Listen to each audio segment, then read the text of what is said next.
26,000 light-years from where you are sitting right now, there is a black hole 4 million times the mass of the Sun. Every star in the Milky Way orbits it, ours included. We have known it was there for decades. What we have never known is where it came from. Then James Webb looked back far enough to find 3 objects that shouldn't exist. They sit at the very edge of the observable universe, so distant that the light reaching us left when the cosmos was only a few 100 million years old, barely out of its infancy. At first glance, they looked like galaxies. Early, strange, but galaxies. That was the assumption. That was supposed to be the boring part of the story. But when astronomers tried to make the numbers behave, the light, the mass, the size, the galaxy explanation kept breaking. Something was producing an almost impossible amount of light from an almost impossible amount of mass, at a point in cosmic history when nothing that large should have had time to form. So what were they actually looking at? The leading explanation has a name most people have never heard. It isn't a galaxy, it isn't a black hole, not yet.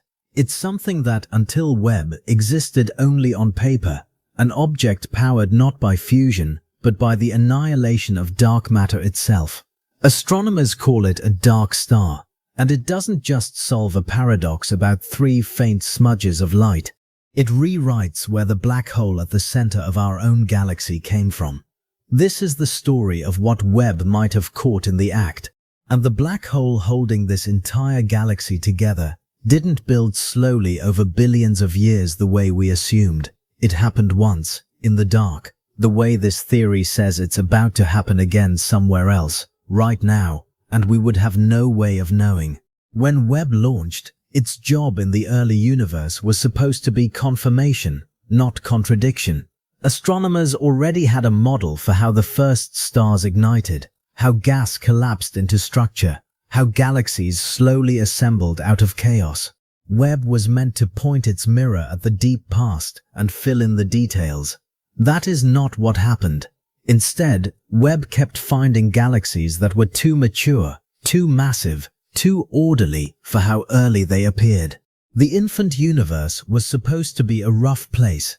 Thin gas, violent collapse, only the crudest stellar objects beginning to flicker on. What came back through Webb's instruments looked, again and again, disturbingly finished.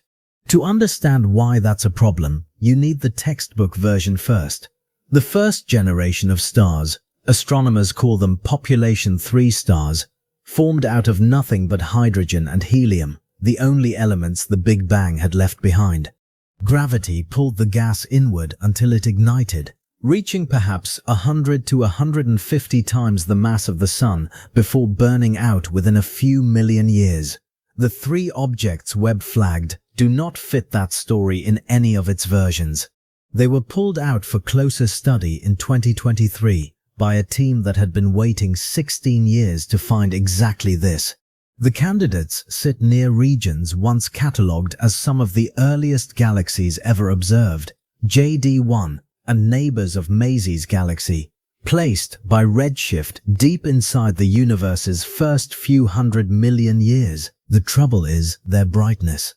To produce that much light through ordinary star formation, you would need not one early star, but an entire mature stellar population. The kind of structure that should require billions of years to build, sitting in a universe that was only a few 100 million years old. But there's a problem with that fix too. And it isn't only the brightness. The spectral signatures don't resemble anything a normal population of stars would produce. The implied masses exceed what fusion should be able to reach this early. The size, when astronomers tried to reverse engineer what physical object could actually create what Webb was seeing, kept landing somewhere the standard model has no box for. 3 separate measurements, 3 separate dead ends. The first instinct was to reach for something familiar. Active galactic nuclei, supermassive black holes already devouring material at the centers of young galaxies. That explanation covers part of the picture. But it introduces its own impossible question. Where did a supermassive black hole come from? this early, this fast. So if it isn't ordinary stars, and it isn't an established black hole, what is producing something this luminous, this early, this large? Picture it for a moment.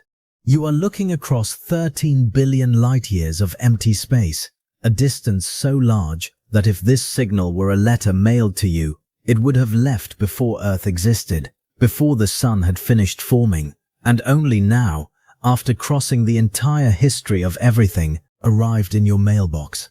And every model built from a century of stellar physics fails to explain what's written inside it. That question sent astronomers back to a theory that had been sitting, mathematically sound and entirely untested, for 16 years. In 2007, physicist Katherine Freese sat with a paper that had just cleared peer review, co-authored with Paolo Gondolo and Douglas Spolier. It proposed something almost nobody had taken seriously, that the very first stars in the universe might never have ignited through fusion at all, that something else, something invisible, got there first. The paper held up, the math was sound, and then it simply sat, because there was no telescope on Earth capable of seeing far enough back to test it. For 16 years, Freese's theory existed in the strange position of being correct and completely unfalsifiable at the same time.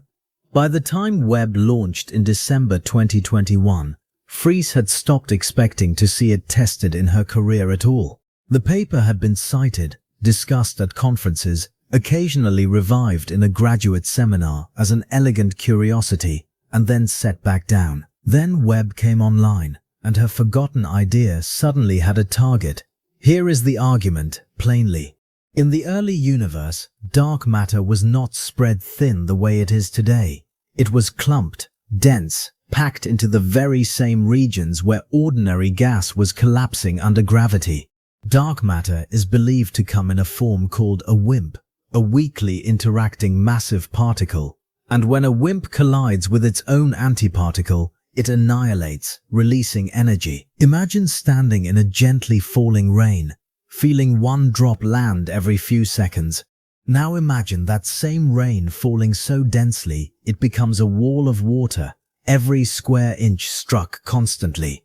That's the shift in collision rate between dark matter today and dark matter packed into a collapsing cloud in the infant universe.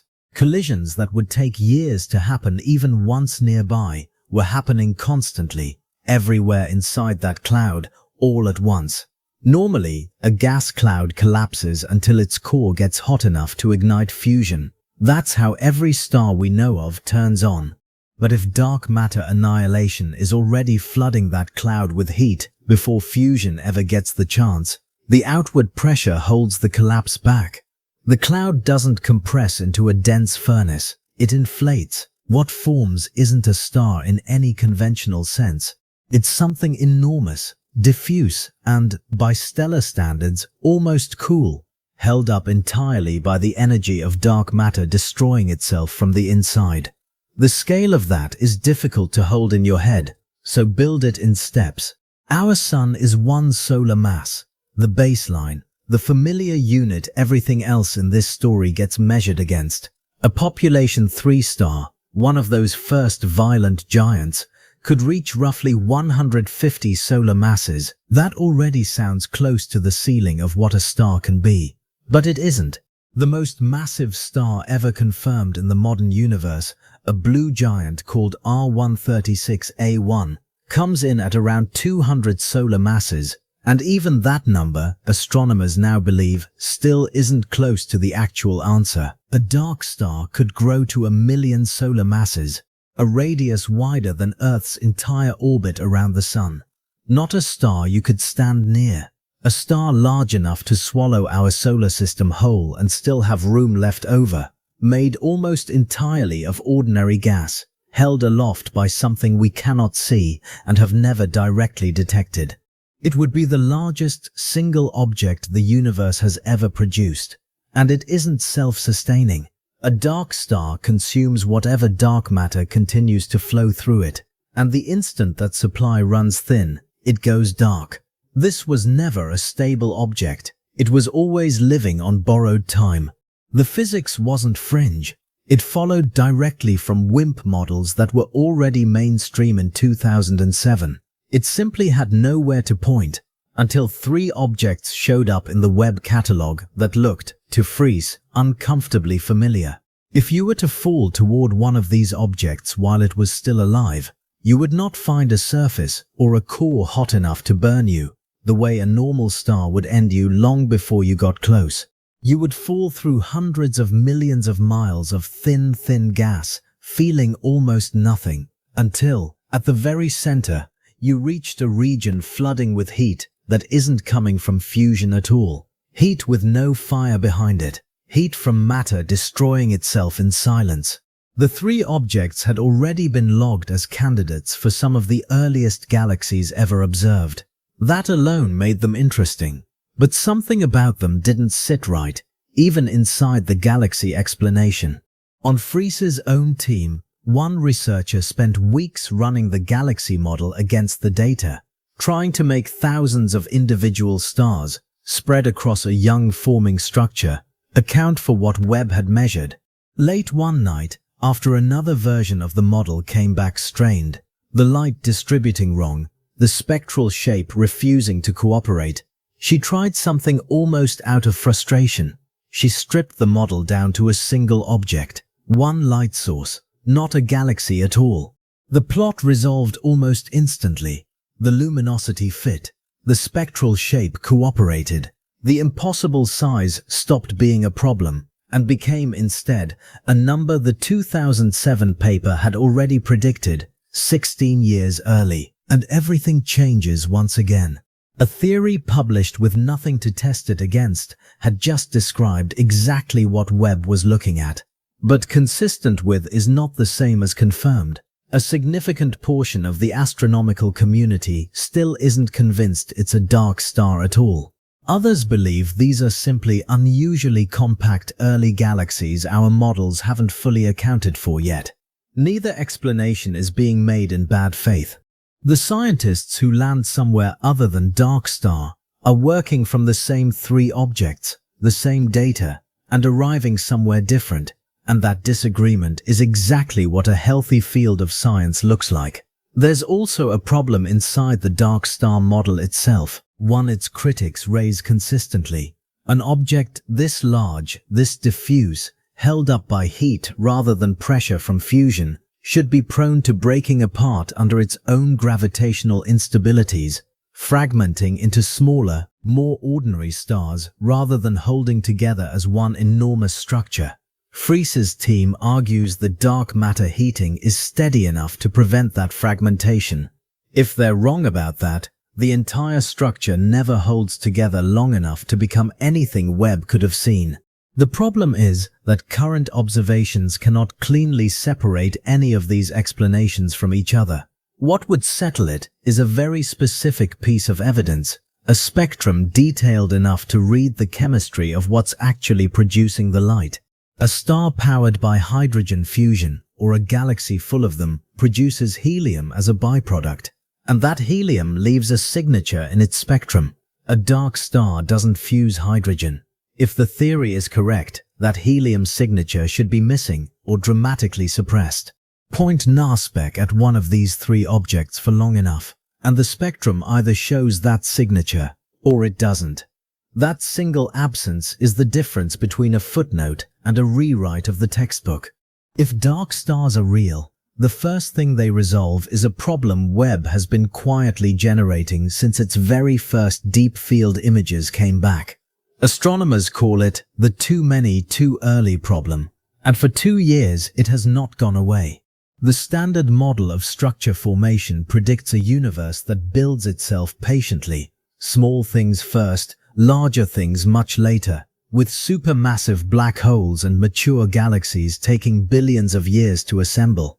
What Webb actually found, instead, were galaxies that look billions of years old, sitting inside a universe that was only a few 100 million years into its existence. Under the current framework, the math simply does not close. A dark star gives it somewhere to go. This is how it would actually happen. A dark star at 1 million solar masses sits inside its dark matter halo, feeding, glowing, inflating for potentially millions of years. But a dark matter halo is not an infinite reservoir. Eventually, the surrounding density thins. Annihilation events slow. The heat that had been holding the whole structure up against its own gravity starts to lose that fight. Think of it like a fire built from a wood pile that can never be restocked. For a while, the flames are enormous, fed by everything within reach. But every collision that releases energy also uses up a supply that isn't being replaced. The fire doesn't choose to go out. It simply runs out of what was keeping it burning. And when it does, there is nothing left holding the structure up against the one force that never stopped pulling: gravity. And when it loses, the dark star does not fade like a candle going out. It collapses. Because of the sheer mass involved, nothing in ordinary stellar evolution comes close. It doesn't explode as a supernova and leave behind a neutron star, or even a modest black hole. It implodes directly into a supermassive black hole in a single event, skipping every intermediate step evolution normally requires. Somewhere out there, one of these things could be crossing that threshold right now. And from Earth, we wouldn't see it happen for another 13 billion years. If you could somehow watch that final second unfold from a safe distance, you wouldn't see an explosion or a burst of light thrown outward the way a dying star normally announces itself. You would see something almost anticlimactic, an enormous object simply disappearing into a point, taking its light with it, leaving nothing behind to mark that anything had happened at all. That is the answer to one of the most stubborn open questions in astrophysics. How does a supermassive black hole exist this early in the universe at all? The conventional explanation needs a seed black hole, maybe from one enormous early star, that then feeds and merges with others for billions of years to reach the billion solar mass scale we actually observe at these distances. The timeline has never worked. There simply has not been enough time. A dark star collapsing directly doesn't need billions of years. It needs one collapse. The problem that has haunted this entire field for 2 years disappears in a single sentence. That would explain the billion solar mass black holes Webb keeps finding far earlier than they should exist. But it also raises a question the model can't yet answer. Our own galaxy's black hole sits at 4 million solar masses, roughly 1,000 times smaller than the billion solar mass giants this same mechanism is supposed to produce. Why the Milky Way ended up with the modest version of this event, rather than the extreme one, is a gap worth sitting with rather than rushing past. There's a second layer to this that reaches further than cosmology, 2 kilometers beneath South Dakota. And in facilities like it around the world, physicists running detectors like LZ and XENUNT, the successor to LUX, have spent years watching for a single WIMP collision in near-perfect silence and near-perfect darkness, shielded from every form of interference they could think of. Every one of those experiments has returned nothing. Null result after null result, each one placing tighter limits on where a WIMP could possibly be hiding, and none of them catching one directly. A dark star would be something else entirely. Not a detector catching a single particle in an underground tank. A record of dark matter annihilation happening at cosmic scale, sustained for millions of years, in an object large enough for a telescope to see across 13 billion light-years of empty space.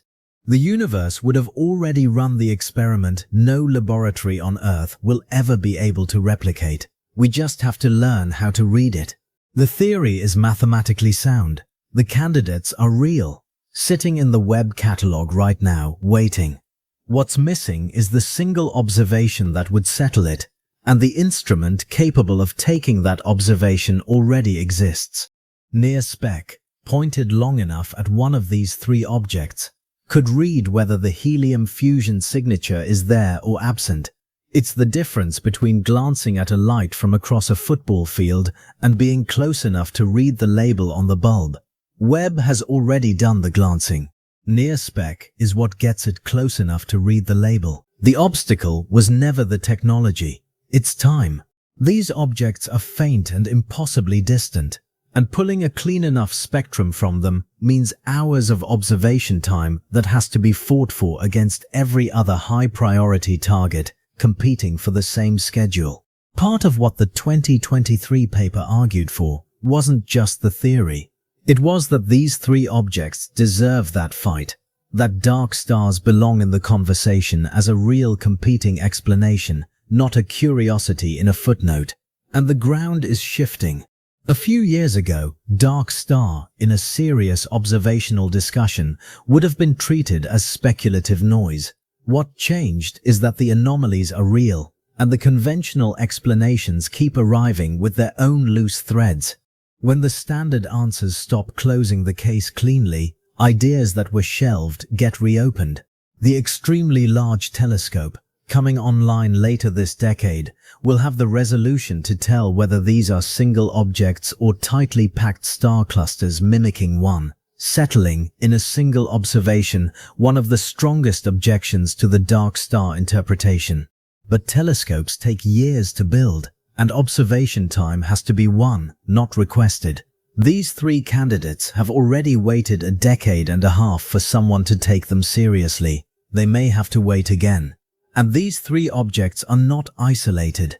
They sit inside a growing list of early universe detections that refuse to sit quietly inside the standard model. Mature galaxy candidates far earlier than they should exist. Black holes already at 100 million solar mass scale within the universe's first 700 million years. Star formation running faster than simulations predict. Each one, alone, has an explanation that more or less holds, but the accumulation keeps pressing on the same assumption, that the early universe built itself slowly, predictably, one careful step at a time. But wait, even solving the too many too early problem doesn't fully close the case, because explaining the puzzle isn't the same as being the answer to it. If dark stars are confirmed, they wouldn't just resolve one anomaly.